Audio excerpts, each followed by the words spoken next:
Welcome back, brothers and sisters. I am Braden. This is Langley Outdoors Academy, the place where we not only talk about what's going on in the gun world, but also how we're going to fix it together. And the content that we're about to hit is something that the director of the ATF, the illustrious Steve Dettelbach, said on a northeastern tour of the states that happens to culminate in Maine, in Lewiston specifically, where the gun control issues are at hand in the legislature, where the Every Town for Gun Safety is pushing for red flag laws. I'm sure that's a coincidence, but that's not what this video is all about. It's also about something else that he said, which speaks to an indicative issue inside the whole gun control versus gun rights debate that the left does not want to address. And that's what we're going to break down right now, because it is the key to undermining their entire gun control strategy. Everything will be linked in the description box below. I can't wait to hear what you guys think about this one. And please, of course, make sure you hit that like button, subscribe to the channel, and turn the notification bell on if you want to undermine these gun control narratives and pass our blessings on to the next generation. And this content is brought to you by Wooks. Now, they sent me a stock for one of my 22s, and I've got to say, take a look at this thing. Wooks is an outdoor gear company headquartered in Hickory, North Carolina. Wooks is the wild child of Manelli Group, an Italian company started in 1937, and today is considered one of the finest wood machining companies in the world.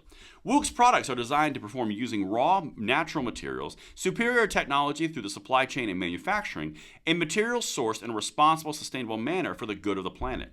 They are distinctive and timeless designs, absolutely superior craftsmanship, and real wood, not composite materials. And because you guys are my viewers, 10% off using the code LangleyOutdoors10. It's in the description box for the link, and I thank the Wooks so much for making this content possible. All right, my brothers and sisters, this is something that we need to hit, and here's the underlying guiding principle of this entire video, and let me know if I land this plane. You guys are really good about that. So, one of the things the left has to do is they have to maintain a need for gun control, and they cannot supersede it in any way, because if they do any other options or solutions for solving the problem of violence, well then you don't need gun control, which is one of their favorite toys. So we can't talk about any other solution because it's only the gun control. That's the only one we can accept. Now here's the big caveat to this. If you point out the fact that they shoot down and eliminate every other possibility and option, and they're letting everything continue, of which they decry on a daily basis, because they want their favorite new toy, it kind of goes on them because they're not willing to budge away from their final destination. For example, and I'll come back to these, you've got Colorado as a really great example where they basically said, well, we want to stop gun thefts, but we don't want to make felony penalties, so we'll kill the bill so gun thefts can continue because there's no felony convictions. It happened. I did the video last week. Then you got Chris Murphy, who literally says, I want gun control and that's all I want in the Senate of the United States, and kills a bill that is meant to be funding for hardening schools because they can't have the competing narrative to what they want. That's the entire point. Now let me show you here what's going on with ATF Director, because he said something very important. Now, everything is linked, as I mentioned.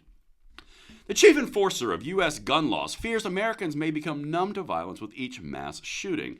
Now, no one is becoming numb to these things. We are just firmly in our camps and we are fully entrenched, because you can't take away the rights of an entire population based off of criminal activity of the few, because that's not representing our rights, that's not respecting our rights, and that's not preserving the Second Amendment, which is a right.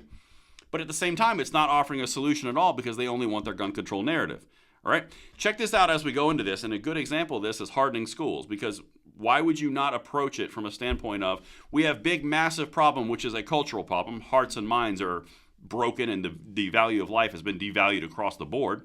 Shocker, and then there's no set moral standard and compass in the United States anymore. Well, what do you expect to happen? But while we address that in the long term, why not triage and say, hey, every soft target is protected and hardened while we figure out the big issue? That's all you have to do. You have to split it away from the short-term and the long-term solution. Short-term solution, stop the chaos. Stop the carnage. By the way, Democrats in Missouri just put out statements that said they're going to cause chaos until they get gun control. Are you picking up a theme here? Anyway, so short-term chaos solve, harden all the schools, protect all the schools, take care of those that are most vulnerable among us. Then we deal with the whole devaluation of life, cultural issue with our hearts and minds, and then we solve this problem to actually move forward.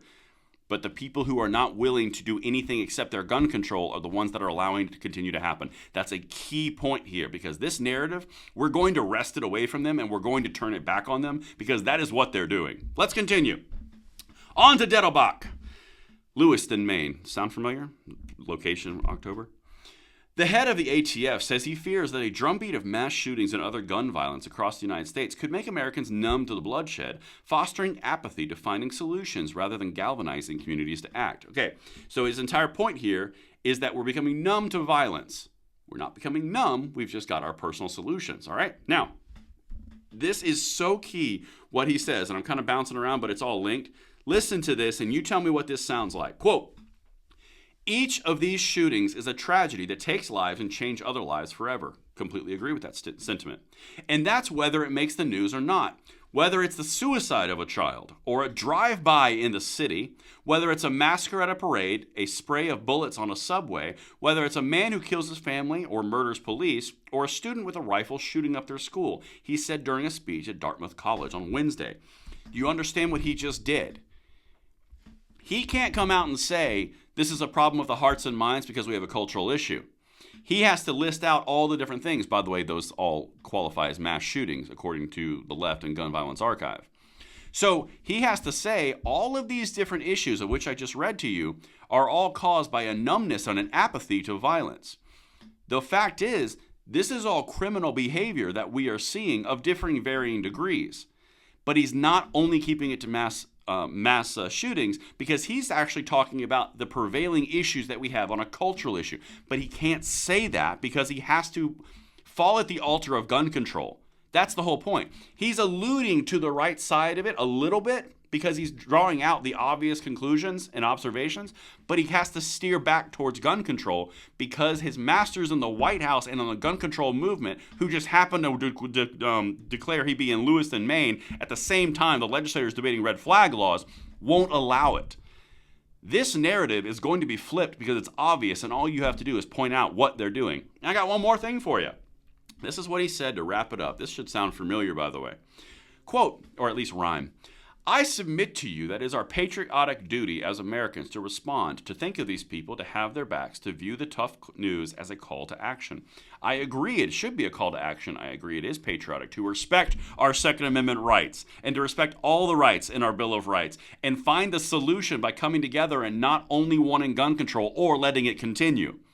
It is patriotic to find a solution. It's not patriotic to say my toy or nothing, my way or the highway, my way or nothing. Nothing gets done and everything continues. That is a problem because the Republicans are putting forward things. The left only wants gun control. And that should be pretty obvious and kind of loud. But anyway, let me know what you guys think. Let me know if I landed this plane, and I will see you on the next one. I'm Braden. See you later.